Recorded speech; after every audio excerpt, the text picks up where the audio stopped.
On a aussi le ministre de la Transition écologique Nicolas Hulot a reconnu qu'il sera difficile de tenir ce calendrier sauf à relancer la production d'électricité à base d'énergie fossile, évoquant ensuite une possible échéance de 2030 ou 2035. Une loi de 2015 sur la transition énergétique prévoit de ramener de 75% à 50% d'ici à 2025 la part de l'atome dans la production d'électricité française, un objectif qui avait été fixé après des mois d'âpres débats au Parlement.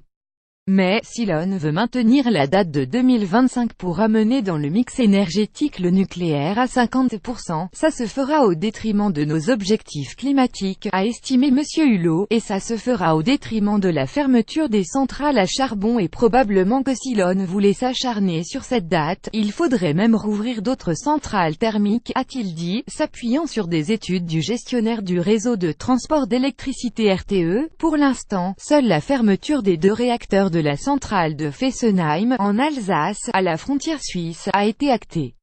Elle doit intervenir au moment de la mise en service par EDF Électricité de France d'une centrale nucléaire type EPR à Flamanville, dans le nord de la France. Reculade, regrettent les écolos. L'argument de Nicolas Hulot, régulièrement accusé de servir de caution verte au président Emmanuel Macron, n'ont pas convaincu nombre de militants écologistes. Nicolas Hulot, ne vous trompez pas de combat, a lancé mardi Greenpeace. Ce n'est pas en reculant sur le nucléaire que la lutte contre les dérèglements climatiques s'accélérera, a dénoncé Long, appelant le ministre à être « le rempart contre les lobbies du nucléaire ou du pétrole ».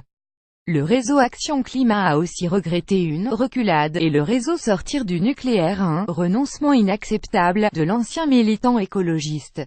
Un nouvel arbitrage perdu pour le renouvelable. En restant au gouvernement, Hulot cautionne plutôt que freine ces renoncements, a commenté pour sa part le porte-parole d'Europe Écologie Les Verts Julien Bayou, ex-Pat.